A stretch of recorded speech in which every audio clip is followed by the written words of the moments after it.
It's 1993. Thanks in part to the Chicago Bulls, basketball fever is sweeping the nation and arcades are buzzing with the likes of Street Fighter II and Mortal Kombat. In the midst of this excitement, another creation from Chicago emerges that captures the hearts of basketball fans and gamers alike. A game that defied the laws of physics, where players soared through the air, dunked shattered backboards, and a voice boomed with catchphrases that became legendary. That game was NBA Jam. This is bad, man. This is bad. But creating NBA Jam was no easy layup for Midway. In this video, we'll take a look at how a small team of passionate developers, armed with cutting-edge technology and an unyielding belief in their vision, created a game that captivated the world. From the NBA outright rejecting Midway's game proposal, to Midway having the NBA Jam name taken from them, this is the story of NBA Jam. Welcome to Wrestling with Gaming.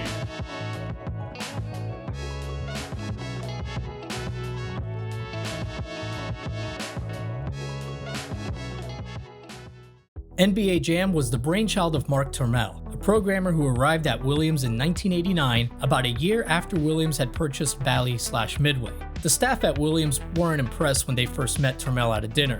Between his long hair, big personality, and the loud clothes that he was wearing, they didn't see him as someone who could get a game produced and discouraged Williams executive vice president Ken Fedesna from hiring him. Their tune changed when Mark's first game as team lead, 1990's Smash TV, was a big success.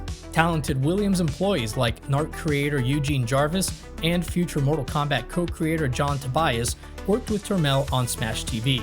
They and other Williams employees soon came to appreciate Turmel's technical prowess and creativity.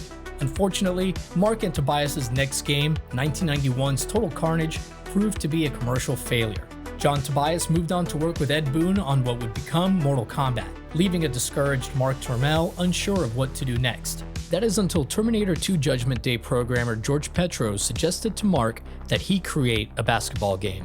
In issue 116 of the excellent Retro Gamer magazine, Mark Turmel talked about how he had always been a big basketball fan who dreamed of owning an NBA team. So while it didn't take much to convince him to create a basketball game, Williams/Midway's own 1989 arcade hit, Arch Rivals, had already shown that there was a market for less realistic, arcade-like sports games. With its 2-on-2 gameplay, the ability to punch players without a penalty, and backboard-shattering dunks, Arch Rivals may seem like the clear progenitor for NBA Jam, but Turmel had only played it a couple of times.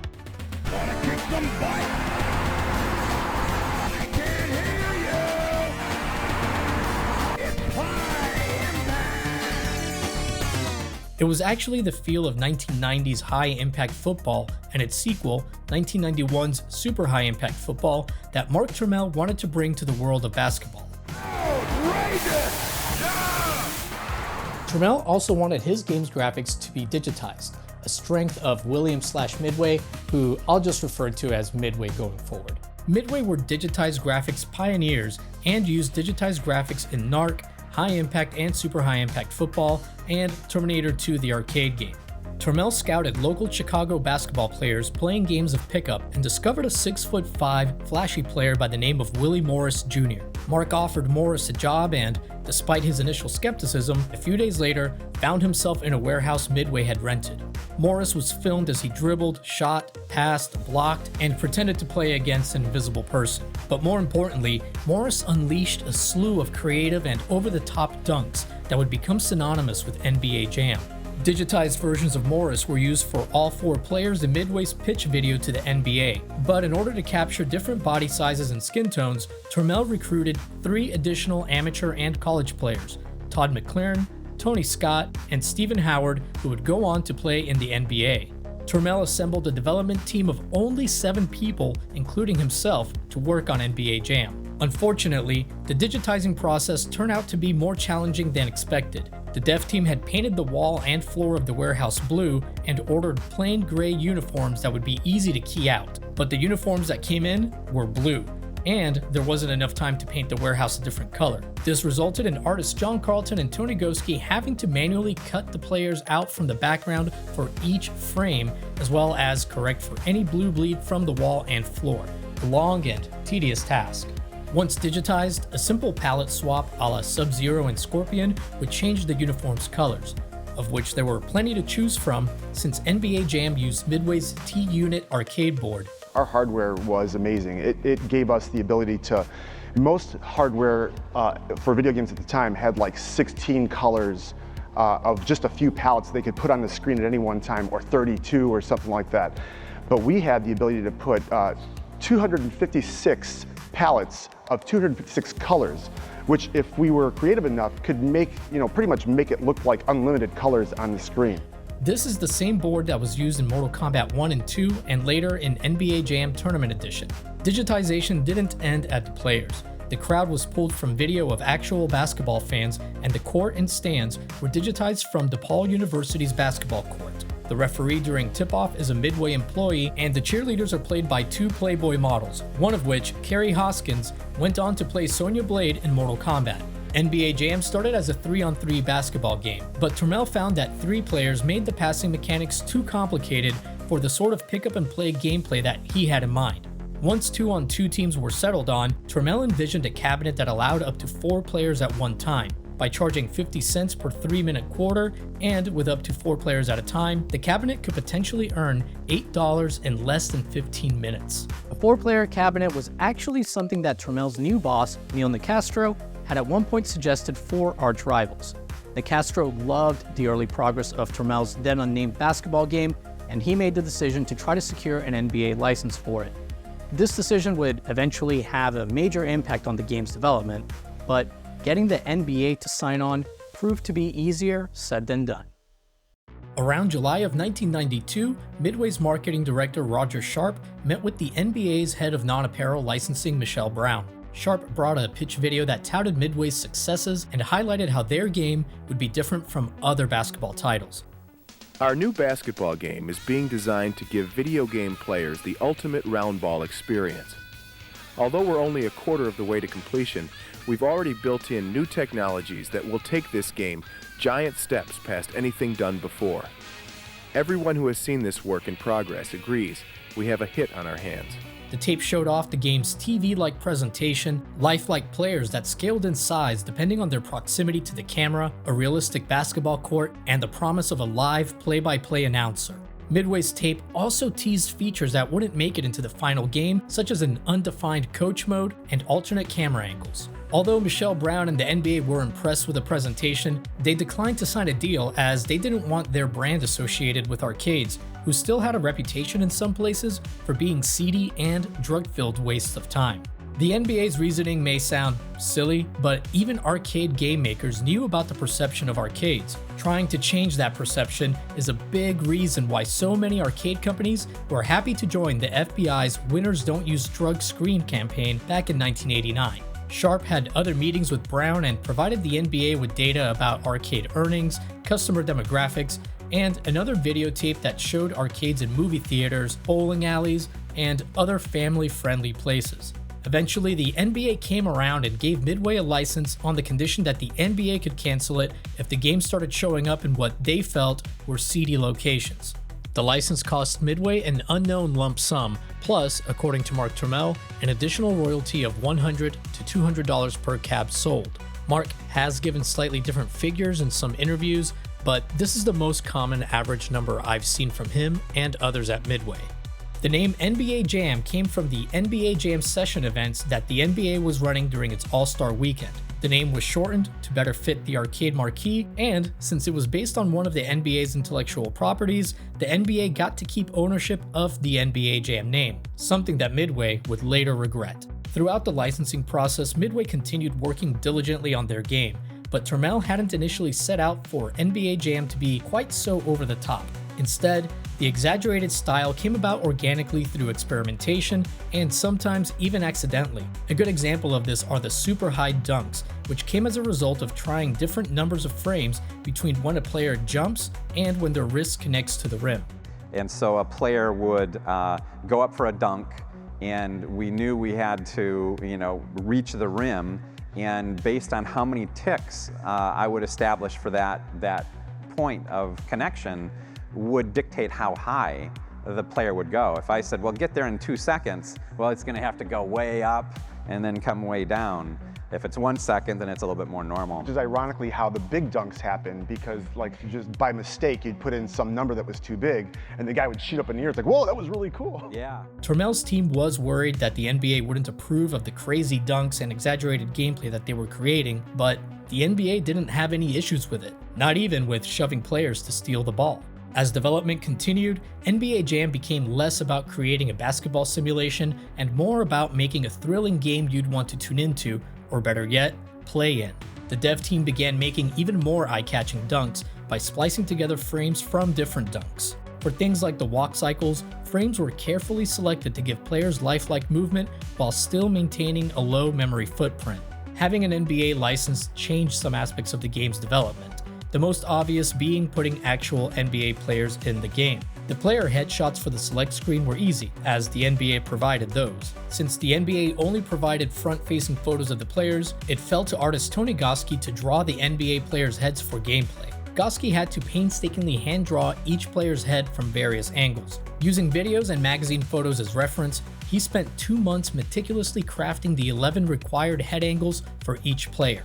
NBA Jam's 2-man teams were picked out by Mark Turmel and music and sound supervisor John Hay, who used stats, articles, and their own basketball expertise to make their decisions. The NBA approved the team selections, but missing was basketball's most popular star, Michael Jordan, who had left the NBA Players Licensing Agreement. But NBA Jam became so popular that Michael Jordan eventually asked Midway to make him a custom version of the game with him in it. Midway granted Jordan his wish and also made custom versions for Ken Griffey Jr. and Gary Payton, featuring them as selectable players. Programmer Sean Liptak played a pivotal role in NBA Jam, developing the ball physics, player scaling, and figuring out how often shots should land. But it would be Mark Turmel himself that added rubber banding elements to make the gameplay more exciting.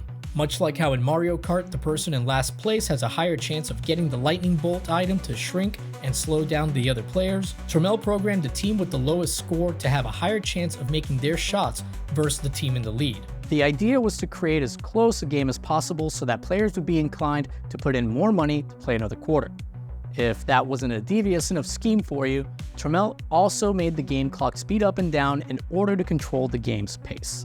NBA Jam wouldn't have free throws, out of bounds, or even fouls to slow down the pace of the game either. If anything, shoving your opponent is encouraged. Outside of 24-second clock violations and goaltending, there really aren't many traditional NBA rules other than the scoring system. Another momentum-shifting game mechanic was the on-fire mode. During lunch one day, programmer Jamie Rivet and Mark Turmel were brainstorming ideas for power-ups. It was Rivet that suggested setting the ball on fire when something quote-unquote cool happened. By the time their lunch was over, they had already outlined their new concept. After scoring 3 shots in a row, a player would be on fire. While on fire, a player's shot accuracy drastically increased and turbo speed was unlimited, tipping the scales of the game in their favor, at least until the opponent scored a basket or the on-fire player missed one. The on-fire mode added a new layer of strategy, as players would be more likely to shove and generally go after the on-fire opponent to try to make them miss a basket. Mark Turmel also added a special bit of game-swaying code just for him. Turmel was a huge fan of the Detroit Pistons, who had a big rivalry with the Chicago Bulls. Turmel programmed it so that the Bulls would miss any last-second shots taken against the Pistons. NBA Jam's music and sound effects came courtesy of John Hay. Hay wrote all of the music in NBA Jam, drawing inspiration from bands like Funkadelic and typical sports broadcast music. Hay even recorded himself dribbling and squeaking shoes rather than using stock sound effects. The TV-like presentation in NBA Jam was always the dev team's plan, but perhaps the most important TV-like aspect of NBA Jam's presentation came in the form of its announcer, Tim Kitzrow.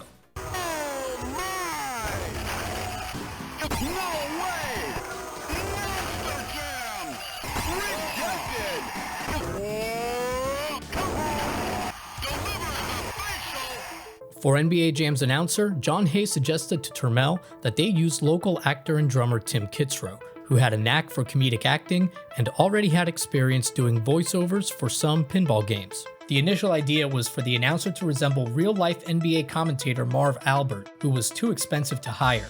However, it soon became clear that Kitzrow's loud, unique voice and delivery was exactly what NBA Jam needed. Tim Kitzrow's script was written by John Hay and approved by Trammell. Since NBA Jam's arcade board didn't have a lot of room for commentary, Kitzrow was given short phrases to record. The limited memory space is also why NBA Jam's commentary only uses the player's last name. Tim Kitzrow's famous Boom Shakalaka catchphrase came as a suggestion from artist John Carlton, who took inspiration from the Boom Laka Laka Laka lyric in I Wanna Take You Higher by Sly and the Family Stone. Kitzrow would go on to appear in other games like NHL and NFL Blitz, and is a very popular regular at gaming conventions. With the core gameplay, graphics, presentation, and the voice of NBA Jam in place, Trammell and his team entered the last phase of development and took NBA Jam out for a public test drive. Towards the end of 1992 and late in NBA Jam's development, an early version of the game premiered at Dennis's Place arcade in Chicago. Trammell and other members of the development team spent several days at Dennis Place watching real players play NBA Jam for the first time. NBA Jam was an instant hit that was almost constantly surrounded by a crowd. As happy as the dev team was by NBA Jam's reception, they did notice some problems. For one, since real NBA players were being used, gamers expected them to behave like they would in real life. In other words, John Stockton should be great at stealing, Reggie Miller should be able to hit most three-pointers, and Shaq should not. But at that point, NBA Jam didn't have a stats system at all, and all the players in the game played the same way. After one of the Dennis arcade sessions, the dev team went back to the office at 2 a.m. and coded a stat system into the game based on 4 player attributes. This added yet another level of strategy as, for example, a player may want to pick a speedier team combo when playing against a slower team. This 2 a.m. session wasn't unusual. Crunch was a big part of the culture at Midway, and NBA Jam's development was no exception, with the dev team often working 80-hour weeks. Trammell realized that with the action moving so fast, it could be difficult to tell who each player was. To fix this, the dev team added what Trammell called bozo boxes before tip-off. These boxes would tell the player who they controlled and their turbo and ID arrow color. NBA Jam's famous Big Head Mode code was added as yet another way to make it easier for players to know where they were by making their NBA players' faces easier to recognize. There are also several other gameplay impacting codes that can be entered during the Tonight's Matchup screen and a hidden free-to-play tank game in early versions of NBA Jam. After finishing the final tweaks to NBA Jam in late 1992, the development team decided to add themselves and a few others to the game as hidden characters that could be unlocked by entering their initials and birthdays. Although there aren't that many secrets and hidden characters in the original NBA Jam game compared to the home ports and its follow-up NBA Jam Tournament Edition, Trammell himself managed to drip feed information about NBA Jam secrets to gaming magazines to keep interest in the game going throughout its life. Despite the crunch culture, Midway's management was surprisingly hands-off, allowing the dev team to experiment and iterate rapidly as long as they met their deadlines. This hands-off approach helped Trammell's team finish NBA Jam in just 10 months, earning them a 20% royalty bonus for finishing 2 months early. Now poised for release, the question remained, would the public embrace the unique style and over-the-top gameplay of NBA Jam? NBA Jam's debut took place in February of 1993 at the NBA All-Star Weekend. Midway set up a veritable army of arcade cabinets for fans to play, and just like in Chicago, the response was nothing short of electric from both gamers and NBA officials. As Michelle Brown put it, it legitimized the whole arcade category for us. This was the next best thing to playing on the court or attending a game. You're playing coach and you're playing the player. NBA Jam also proved to be popular with NBA players. Shaquille O'Neal even had 2 cabinets, one for home and another that traveled with his team. But more importantly, NBA Jam was a huge hit across the nation and was the #1 earning arcade game from April to October of 1993, according to coin-op industry magazine Replay. According to Trammell, NBA Jam sold 27,000 cabinets and earned over $1 billion in quarters. Not $1 billion over its lifetime, but $1 billion in its first year alone. NBA Jam sold so well that Mark Trammell reportedly earned over $1 million in royalties. In January of 1994, Midway released the updated NBA Jam Tournament Edition to arcades. Though much of NBA Jam's core gameplay remained the same, Tournament Edition introduced new features like a tournament mode that removed computer assistance and a larger set of player attributes. Tournament Edition also included an expanded roster for each team, which allowed users to substitute their active on-court players during halftime. Tournament Edition was packed with new secret codes and modes, and the number of secret characters was increased to over 60.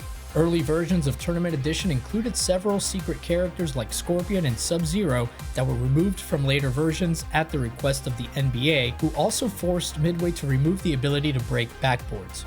With its astronomical sales numbers, home ports of NBA Jam were inevitable.